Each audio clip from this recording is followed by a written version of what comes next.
kedaulatan negara atas pengelolaan minyak dan gas itu mendapat sebuah kemerdekaan yang tinggi. Ya, sebagai pribadi saya nggak ada problem. Nggak ada problem? Iya, karena saya adalah profesional. Ini 2014 ini bertebarannya mafia dan segala macam kepentingan terhadap Gimana, gas Pak dan Didi? Sampai sekarang aja belum diamandemen ya. Apalagi nunggu yang Bukan. ini. Kan pertaruhan saya di situ. Apakah saya akan jadi ATM sebagai kepala unit itu?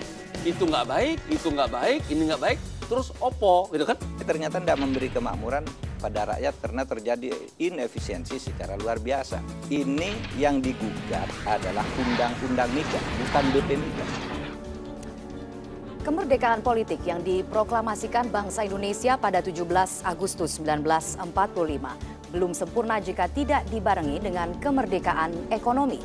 Dasar pemikiran inilah yang melandasi munculnya pemikiran pada tahun 1950-an bahwa semua modal asing di Indonesia harus diambil alih atau dinasionalisasi oleh pemerintah Indonesia. Nasionalisasi aset perusahaan asing itu dilakukan demi terbangunnya sebuah perekonomian nasional yang kuat yang tidak tergantung kepada modal asing.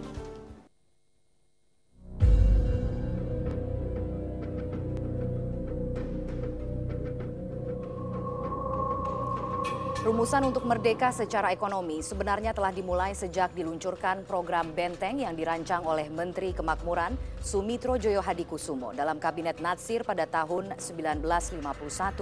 Aspirasi untuk memiliki ekonomi nasional yang kuat ditandai dengan munculnya perusahaan-perusahaan nasional yang dikelola bangsa Indonesia sendiri menjadi fokus utama program Benteng. Program Benteng juga dengan jelas mengawali munculnya gagasan bahwa negara Republik Indonesia harus hadir sebagai kekuatan ekonomi melalui perusahaan yang dimiliki negara dan dikelola sendiri oleh bangsa Indonesia. Selain program ekonomi Benteng pada bulan Agustus tahun 1951, Mr. Tuku Muhammad Hasan sebagai Ketua Komisi Perdagangan dan Industri DPRS atau Dewan Perwakilan Rakyat Sementara melakukan penelitian yang akhirnya menyimpulkan dua hal penting. Pertama, nasionalisasi perusahaan minyak terutama di Sumatera Utara bisa dilakukan. Dan kedua, Indonesia mendapat hasil pembagian keuntungan tidak wajar dari perusahaan asing yang beroperasi di Sumatera Utara. Hasil penelitian ini selanjutnya diajukan secara resmi sebagai mosi DPR kepada pemerintah. Akhirnya mosi itu menjadi awal dibentuknya Panitia Negara Urusan Pertambangan dan pada Maret 1956, Mr. Teguh Muhammad Hasan ditunjuk sebagai ketuanya.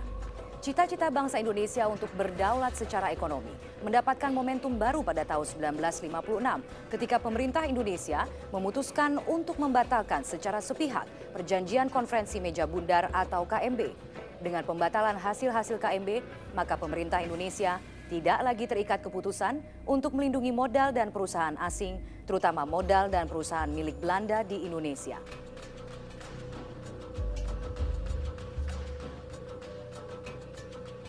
Akhirnya pada masa Kabinet Ali Sastro Amijoyo kedua, yaitu pada periode tahun 1956 sampai dengan 1957, pemerintah Indonesia mengambil alih berbagai perusahaan asing baik di sektor perminyakan, perkebunan, transportasi, dan pertambangan.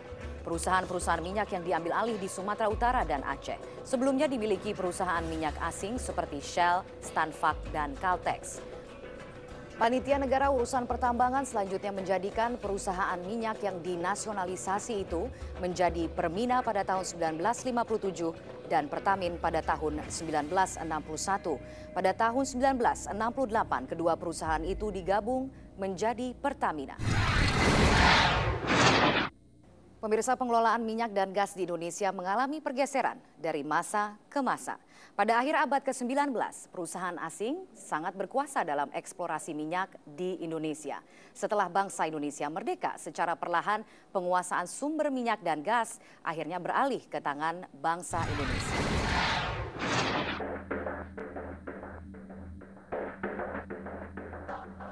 Pada tahun 1884, perusahaan Belanda, Inggris, dan Amerika Serikat melakukan eksplorasi dan eksploitasi ladang-ladang minyak di Indonesia.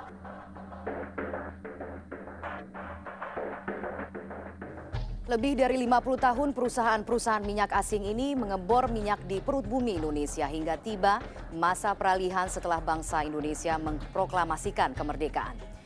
Setelah merebak tuntutan nasionalisasi perusahaan asing pada tahun 1950-an, pada tahun 1960, Presiden Soekarno melalui Undang-Undang Nomor 44 Tahun 1960 akhirnya menetapkan eksploitasi migas hanya dilakukan oleh negara.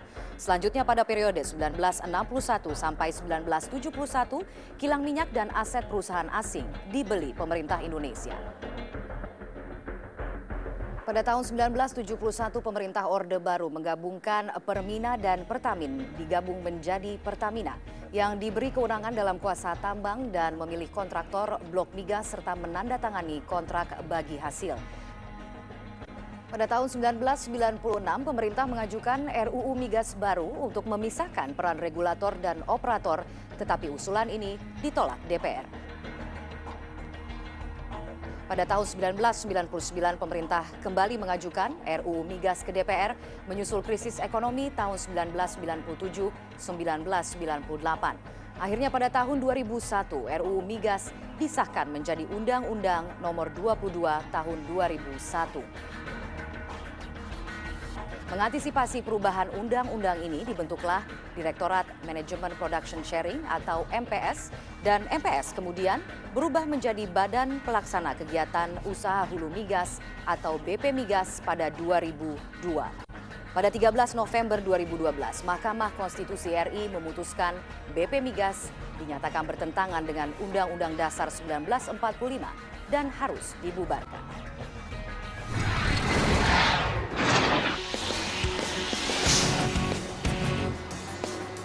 Kedaulatan negara atas pengelolaan minyak dan gas itu mendapat sebuah kemerdekaan yang tinggi. Ya, sebagai pribadi saya nggak ada problem. Nggak ada problem? Iya, karena saya adalah profesional.